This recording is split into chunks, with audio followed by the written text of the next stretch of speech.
Universitas Tekom, kuliahnya menyenangkan. Universitas Tekom memiliki gedung kampus dengan standar hotel bintang 5, tersedia 10 kampus dengan lokasi yang strategis. Menyediakan banyak pilihan program studi.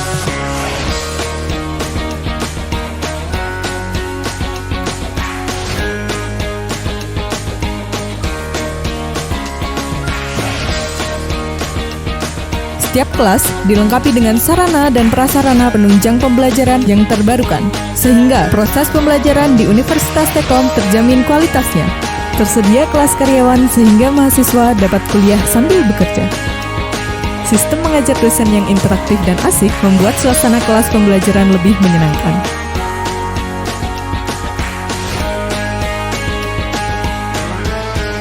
Universitas Tekom, kuliahnya menyenangkan.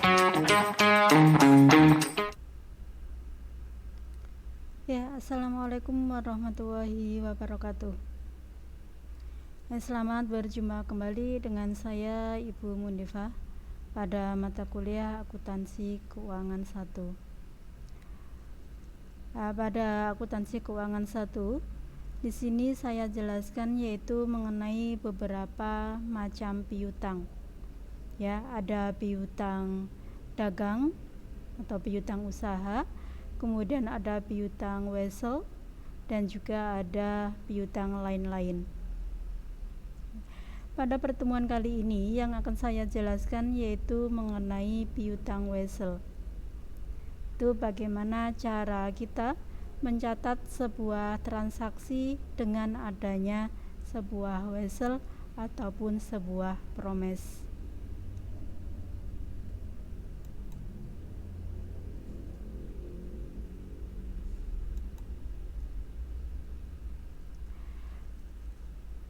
Sebelumnya saya jelaskan dulu mengenai tujuan dari pembelajaran piutang wesel. Yang pertama, supaya Anda itu semua mampu untuk memahami karakteristik dari wesel tagih maupun wesel bayar. Yang kedua, supaya Anda semua itu mampu mencatat jurnal dengan adanya transaksi wesel tagih maupun wesel bayar. Yang ketiga, supaya Anda itu memahami dan dapat menghitung adanya suatu premi maupun diskonto wesel.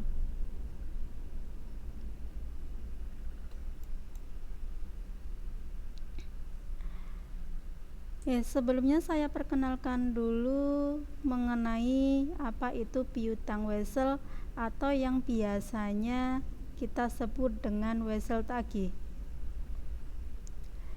Untuk piutang wesel itu merupakan suatu surat berharga yang isinya itu adalah perintah dari si penarik kepada si wajib bayar, yaitu untuk membayar sejumlah uang tertentu yang nilainya itu tercantum di dalam surat wesel. Kemudian di dalam surat wesel tersebut juga terdapat tanggal yang sudah ditetapkan, yaitu tanggal jatuh tempo untuk pembayaran wesel.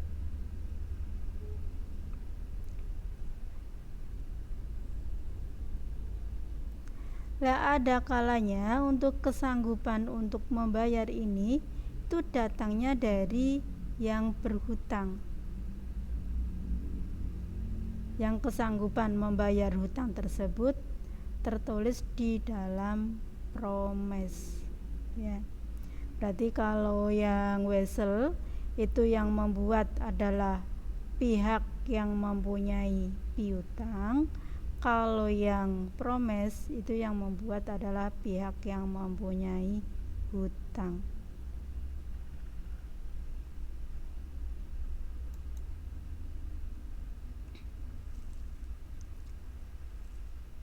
Biasanya yang namanya wesel itu terjadi karena ada beberapa hal. Yang pertama yaitu karena mengganti piutang yang sudah jatuh tempo tetapi belum dibayar, sehingga yang semula piutang dagang menjadi piutang wesel. Yang kedua, itu ditetapkan dalam syarat jual beli, berarti terjadi pada saat transaksi itu terjadi.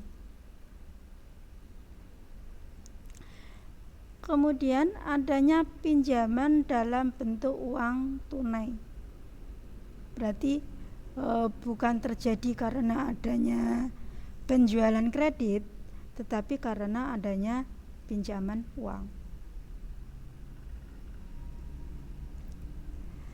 Nah, pihak yang meminta agar wesel yang dibayarkan itu disebut penerima pembayaran, tapi kalau pihak yang membuat janji pembayaran itu disebut pembuat wesel. Ya, nanti Anda bisa membedakan antara pihak yang menerima dan yang membuat wesel.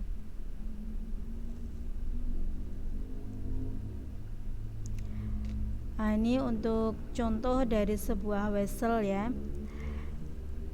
Di sini ada tempat dan tanggal pembuatan wesel. Ya. Kemudian tercantum nilai nominal atau nilai yang harus dibayarkan. Contohnya di sini 250.000. Kemudian ada jatuh temponya. Di sini jatuh temponya adalah 60 hari setelah tanggal tersebut. Berarti setelah tanggal pembuatan wesel. Itu setelah tanggal 1 Desember tahun 2020. Kemudian di sini diharap Tuan membayar atas penyerahan surat wesel ini kepada Bank Republik Indonesia Cabang Semarang. Ini berarti adalah pihak yang menerima pembayaran. Ya. Atau atas order berarti yang ditunjuk BRI Cabang Semarang itu siapa? Kemudian di sini ada Bimo Prakoso Yogyakarta. Ini adalah pihak yang tertarik atau pihak yang mempunyai hutang. Kemudian Awulandari ini adalah pihak penarik atau pihak yang membuat wesel atau pihak yang menghutangi Tuan Bimo Prakoso. Nah, jangan lupa nanti dibubui materai ya untuk weselnya. Kemudian untuk yang contoh dari promes, nah ini adalah pihak yang mempunyai hutang ya, atau pihak yang sanggup untuk membayar. Ini kalau yang promes yang membuat. Sama ya, di sini ada tempat dan tanggal pembuatan promes. Nah, kemudian ada nilai nominal, nilai yang akan dibayarkan.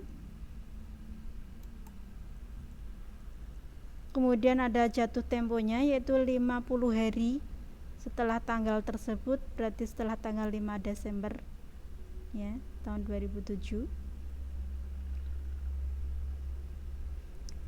Nih, saya yang bertanda tangan di bawah ini yaitu Bimo P atau Bimo Prakoso. Ini adalah pihak yang membuat promes, pihak yang sanggup untuk membayar. Ini ada BRI Cabang Semarang.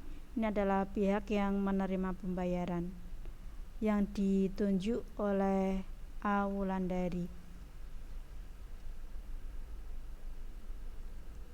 Ya.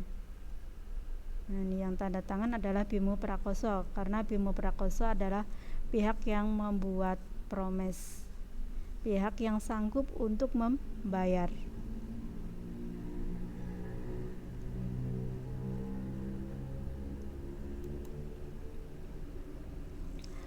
Nah, apa perbedaan antara wesel dengan promise? Kalau wesel itu itu merupakan surat perintah untuk membayar. Tapi kalau yang promise itu surat kesanggupan untuk membayar. Nah, maka kalau wesel itu kan berasal atau yang membuat adalah pihak yang mempunyai piutang, tapi kalau promise itu pihak yang mempunyai hutang. Kalau wesel itu penarik dan yang berkepentingan itu terdiri atas dua pihak. Tadi ada Awulandari dan juga BRI cabang Semarang. Kalau promise itu penarik dan yang berkepentingan berada di satu tangan, yaitu Brimo Prakoso. Kalau wesel yang membuat adalah pihak yang mempunyai piutang. Kalau yang promise yang membuat adalah pihak yang berkepentingan.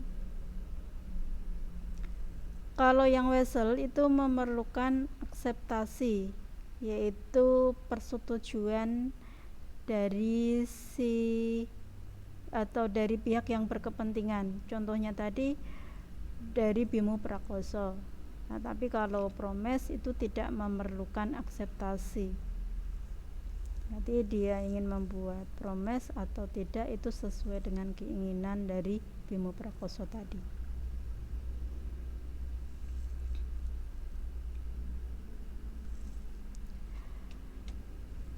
Kemudian untuk macam-macam wesel itu ada wesel tanpa bunga dan juga ada wesel berbunga. Kalau yang wesel tanpa bunga, wesel tersebut itu akan dibayarkan sebesar nilai hutangnya atau nilai nominal yang terdapat di dalam surat wesel. Untuk jurnalnya pada saat penarikan itu ada 3. Nah, nanti Anda bisa menggunakan salah satunya. Kalau wesel tersebut kok timbul karena adanya penjualan, berarti pembuatan wesel yaitu pada saat transaksi terjadi, yaitu adanya suatu transaksi penjualan. Itu jurnalnya piutang wesel pada penjualan. Kalau wesel tersebut itu terjadi karena adanya piutang dagang. Tadi ya, mungkin ada piutang yang sudah jatuh tempo tapi belum dibayar, kemudian diganti dengan piutang wesel. Ya, berarti pada saat transaksi itu piutangnya piutang dagang. Nah, kemudian kok beberapa hari kemudian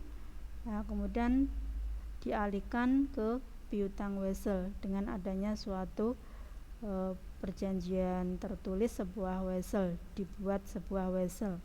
Nah, maka yang piutang dagang itu akan menjadi piutang wesel. Piutang weselnya itu nanti di debit, piutang dagangnya di kredit. Nah, piutang dagangnya sudah terganti oleh piutang wesel. Kalau wesel yang timbul karena adanya pengalihan harta, berarti yang dipinjamkan itu adalah sebuah uang tunai. Berarti wesel tersebut timbul karena adanya pinjaman uang, bukan adanya transaksi penjualan. Maka di sini jurnalnya adalah piutang wesel pada kas. Kemudian jurnal pada saat jatuh tempo, ya, itu jurnalnya kas pada piutang wesel. Berarti kasnya bertambah, piutang weselnya berkurang. Yang dicatat adalah sebesar nilai nominalnya, karena tidak ada bunganya.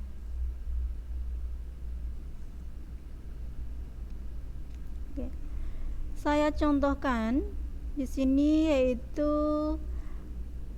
dari perusahaan ABC ya. Pada tanggal 15 Agustus tahun 2020 PT ABC menarik sebuah vessel nominalnya itu 4 juta tanpa bunga.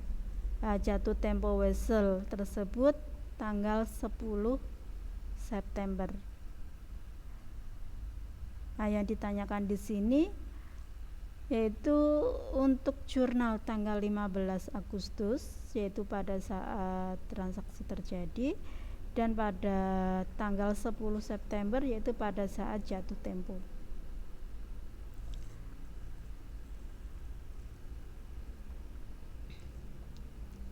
Oke. Untuk jurnal tanggal 15 Agustus yaitu pada saat penarikan vessel ya, pada saat pembuatan vessel atau pada saat pengeluaran vessel, maka jurnalnya di sini piutang vessel pada piutang dagang. Kalau yang tanggal 10 September yaitu pada saat jatuh tempo, jurnalnya kas pada piutang vessel. Ketika kasnya bertambah, piutang vesselnya berkurang. Ini kalau berasal dari adanya piutang dagang ya.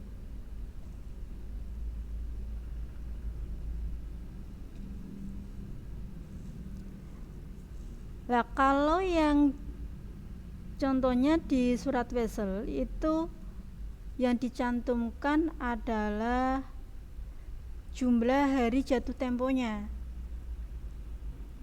Nah, kita ingin mengetahui tanggal berapa sih jatuh tempo tersebut. Ya. Saya contohkan di sini ada sebuah vessel dikeluarkan tanggal 10 Januari tahun 2020. Kemudian untuk tempo vessel tersebut 60 hari. Ya, berarti 60 hari kemudian setelah tanggal 10 Januari itu tanggal berapa? Kan gitu. Oke. Kita akan cari dulu contoh jatuh temponya di sini 60 hari. Nah, kemudian untuk Januari itu kan terakhirnya tanggal 31 ya. Kemudian di sini kan dikeluarkan vesselnya tanggal 10. Berarti tanggal 31 dikurangi 10. Berarti 21 hari. Nah, 60 dikurangi 21.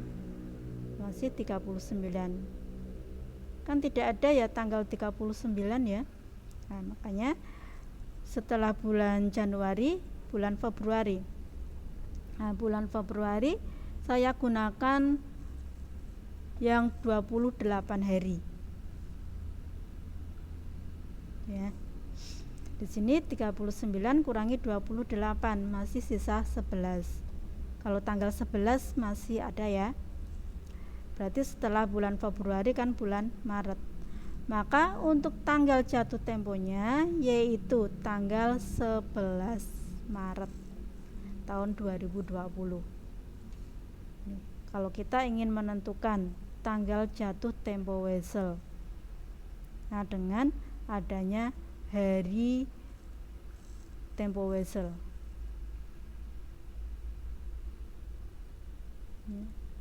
Berarti 10 Januari temponya 60 hari. Berarti 60 hari kemudian setelah tanggal 10 Januari itu tanggal berapa? Nah, setelah kita hitung, nah di sini tanggalnya yaitu tanggal 11 Maret.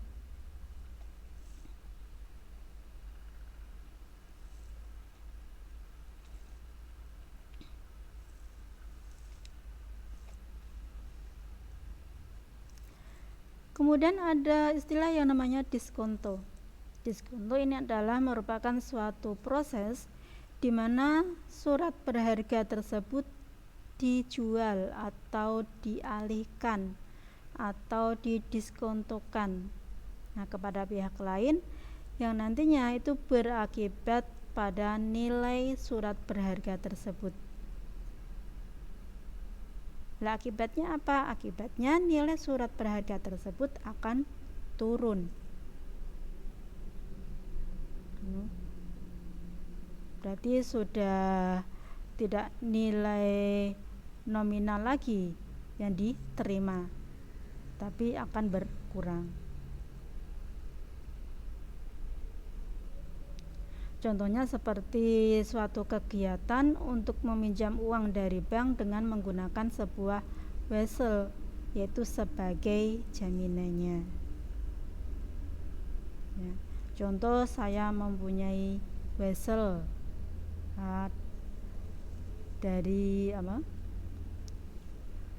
Ya, saya mempunyai wesel, kemudian saya akan berhutang ke bank, ya. Nah, kemudian saya menggadaikan wesel tersebut ke bank. Nah, seandainya saja saya kok tidak bisa membayar ke bank, saya bisa meminta bank untuk menagih kepada orang yang hutang ke saya. Seperti itu.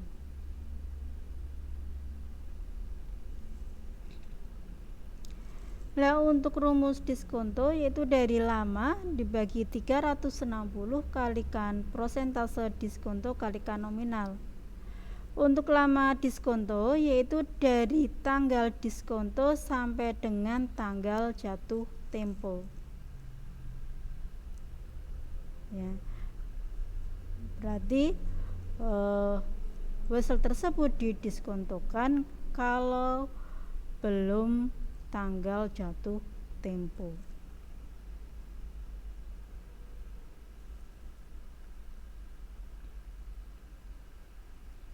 Nah, ini untuk jurnalnya ya.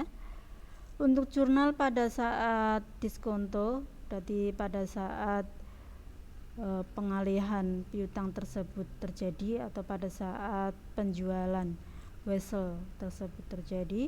Di sini adalah kas dan biaya diskonto pada piutang wesel. Berarti kas kita bertambah karena adanya penjualan atau adanya peminjaman tadi ya, dibebani biaya diskonto. Kemudian jurnal pada saat jatuh tempo setelah diskonto. Ini adalah piutang wesel yang didiskontokan pada piutang wesel. Sebesar berapa? Sebesar yaitu nilai nominalnya. Nominal wesel ya.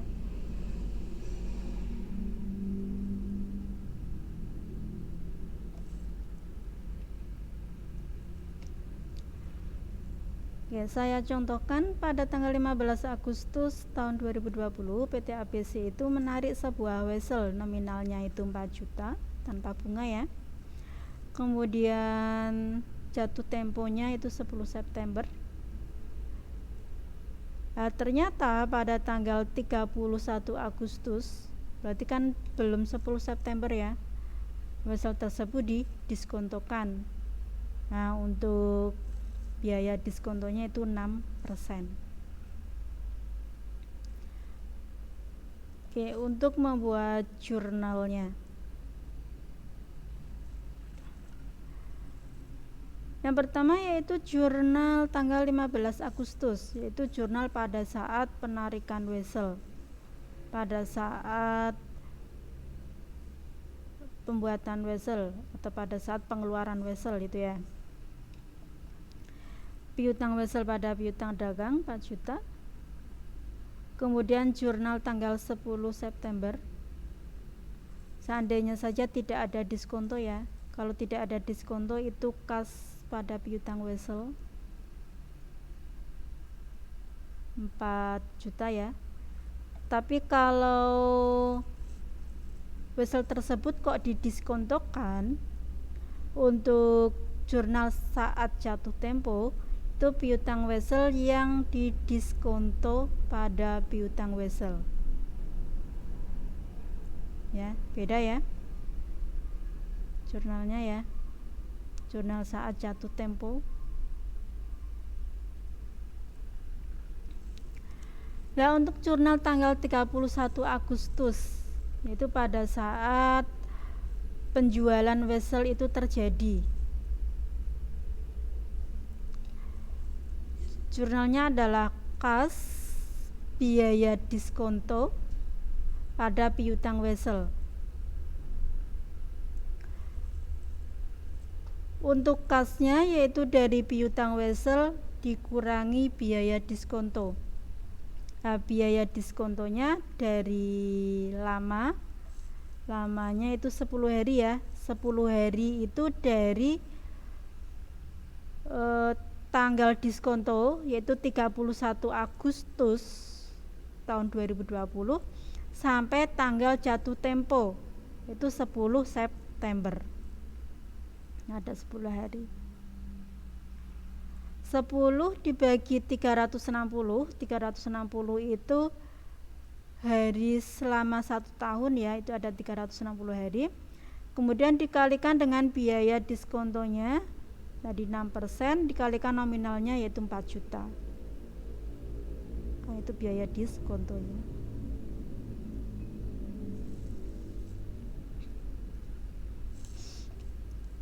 Yang kedua ada wesel berbunga. Nah, berarti di wesel tersebut terdapat biaya bunga.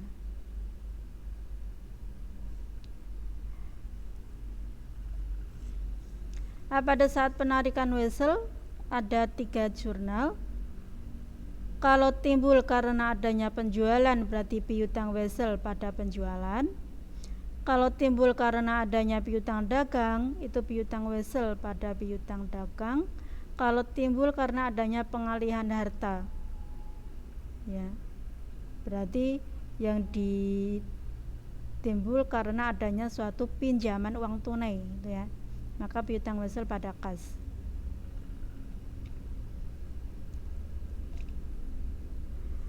Nah, pada saat jatuh tempo tanpa diskonto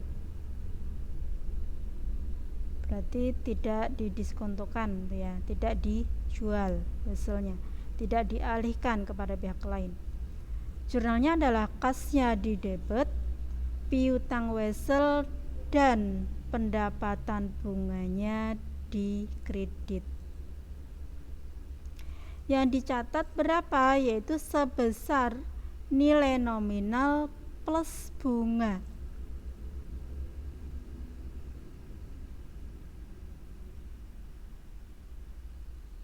Ya. Berarti kan lebih besar ya yang kita terima kalau ada bunganya.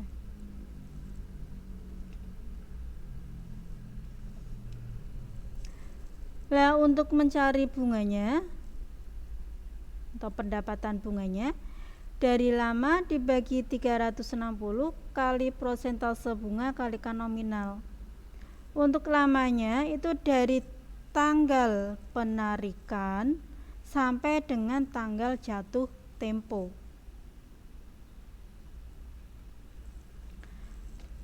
Kalau untuk rumus diskonto, kalau yang wesel berbunga ya, itu lama dibagi 360 kalikan persentase diskonto kalikan nominal plus bunga. Ya, berarti ada bunganya. Untuk lamanya sama dari tanggal diskonto sampai tanggal jatuh tempo.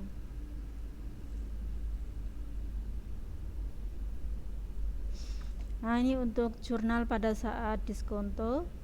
Ini ada kas biaya diskonto ya, ini ya, bukan biaya bunga. Kas biaya diskonto pada piutang wesel dan pendapatan bunga. Kalau yang saat jatuh tempo setelah diskonto, piutang wesel yang didiskontokan pada piutang wesel. Nah, yang dicatat adalah sebesar nilai nominal.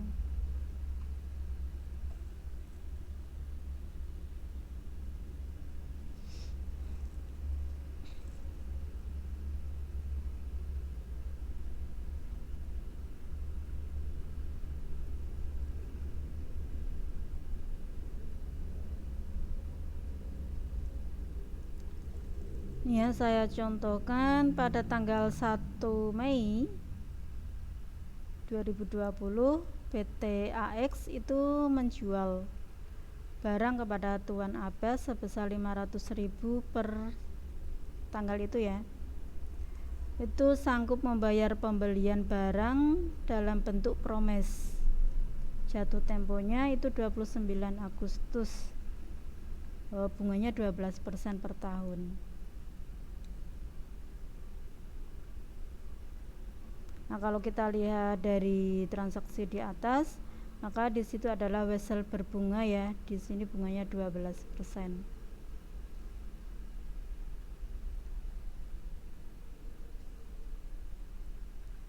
Untuk jurnal pada saat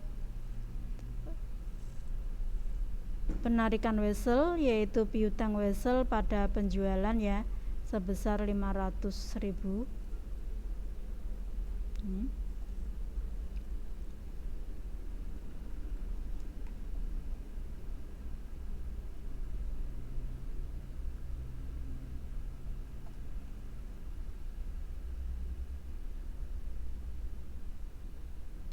Ini saya contohkan, contohnya seperti yang contoh pertama tadi ya, yang dari perusahaan ABC.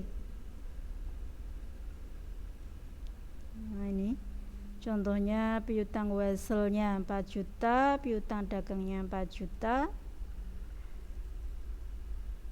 Yang ini pada saat jatuh tempo tanpa diskonto berarti kas pada piutang wesel dan pendapatan bunga. Untuk penghitungan bunganya ini ya 26 dibagi 360 kali 5% kali 4 juta.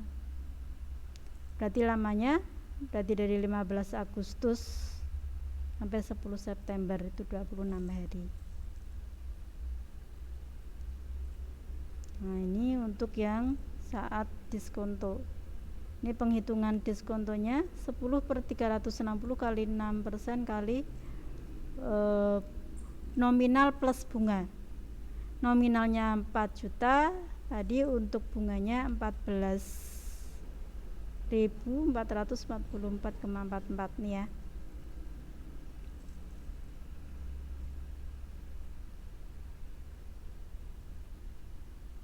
Ini untuk jurnal tanggal 10 September saat jatuh tempo setelah diskonto.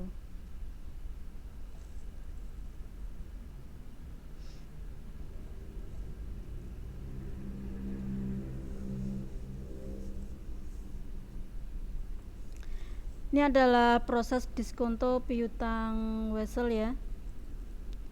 Berarti di sini adalah kesepakatan menerbitkan piutang wesel yang dibuat antara si pembeli yaitu A dan si penjual yaitu B. Nah, kemudian si pembeli itu menyerahkan piutang wesel pada penjual. Nah, untuk yang kedua ini adalah untuk memenuhi kebutuhan dana penjual yaitu pihak B itu mendiskontokan piutang wesel ke bank BC ya.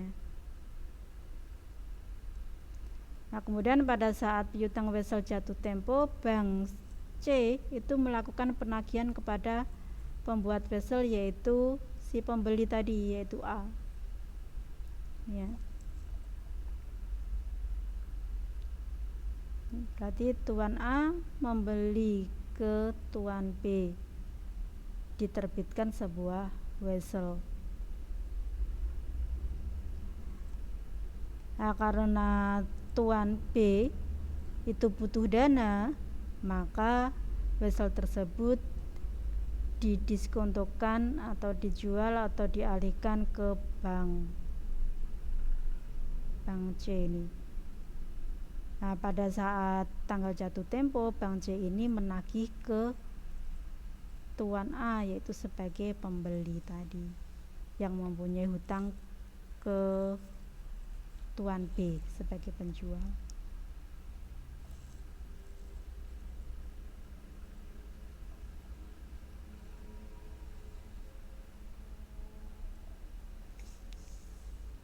Nah, bagaimana apabila si pembuat wesel atau si pembeli tadi ya itu tidak melunasi wesel atau gagal bayar.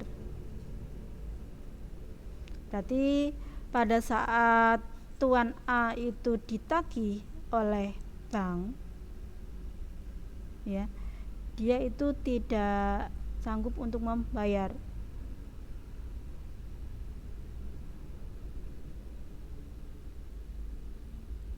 Nah, maka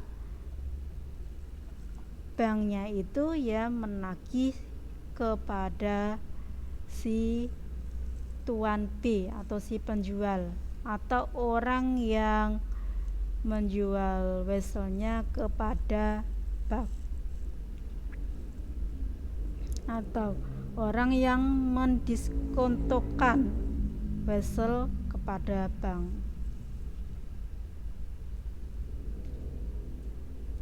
Ya. Ini kan Tuan A membeli kepada Tuan B. Kemudian diterbitkan sebuah wesel. Nah, karena butuh dana, maka Tuan B itu mendiskontokan weselnya ke Bank C. Nah, kalau Bank C itu menagih kepada si pembeli, ternyata kalau si pembeli tidak sanggup untuk membayar, maka ya Bank C nagihnya ke Tuan B, karena dia sebagai yang mendiskontokan wesel tersebut.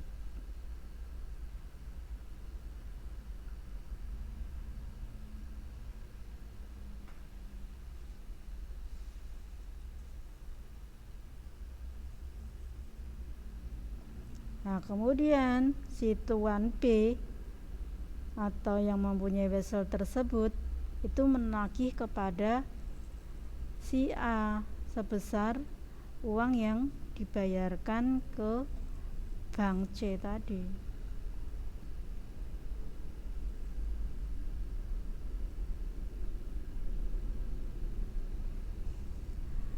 Oke, itu yang bisa saya sampaikan pada kuliah online mengenai piutang wesel. Oke, saya akhiri. Wassalamualaikum warahmatullahi wabarakatuh.